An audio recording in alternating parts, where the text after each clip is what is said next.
गांव से कुछ दूर एक सुनसान रास्ते पर एक पुरानी हवेली खड़ी थी, जिसे सब भूतिया हवेली कहते हैं। रात के समय वहां से अजीब अजीब आवाजें आती थीं, जैसे कोई रो रहा हो, कोई दरवाजे पटक रहा हो, या फिर सीढ़ियों पर कोई तेजी से चढ़ उतर रहा हो।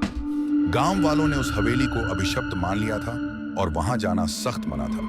लेकिन रघु, गांव का एक जिज्ञासु और साहसी लड़का, इन सब बातों पर विश्वास नहीं करता था। वह विज्ञान का छात्र था और भूत प्रेत की कहानियों को वह केवल अंधविश्वास मानता था।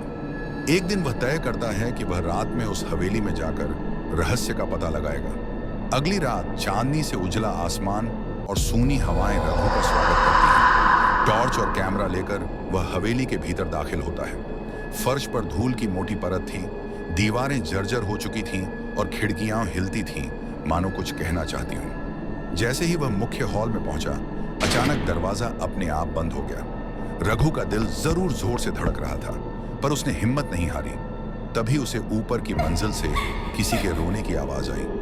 उसने धीरे धीरे सीढ़ियां चढ़ी। हर कदम पर लकड़ी की चरमराहट उसकी हिम्मत की परीक्षा ले रही थी। कमरे में पहुंचते ही ठंडी हवा का झोंका आया और रघु को लगा कि किसी ने उसका हाथ पकड़ लिया हो, पर वहां कोई नहीं था।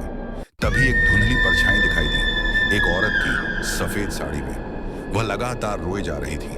रघु ने डरते हुए पूछा, आप कौन हैं? औरत ने धीरे से कहा, मेरा नाम राधिका है। इस हवेली की बहू थी। मुझे मेरे पति ने दहेज के लिए जिंदा जला दिया। मेरी आत्मा तभी से मुक्ति नहीं पा सकी। रघु के रोंगटे खड़े हो गए, पर उसने डर को पीछे छोड़ राधिका की आत्मा से पूछा, आपको मुक्ति कैसे मिलेगी? राधिका बोली, सच को सबके सामने लाओ, मुझे न्याय दिलाओ। अगली सुबह रघु ने गांव में उस हवेली की सच्चाई सबको बताई। उसने पुराने दस्तावेज खंगाले, थाने में रिपोर्ट दर्ज करवाई और अंततः राधिका के पति के खिलाफ केस चला। राधिका को न्याय मिला। जिस रात वह फैसला आया, रघु एक बार फिर हवेली गया। इस बार वहां न कोई ठंडी हवा थी, न डर, न कोई परछाई। राधिका की आत्मा मुक्त हो चुकी थी।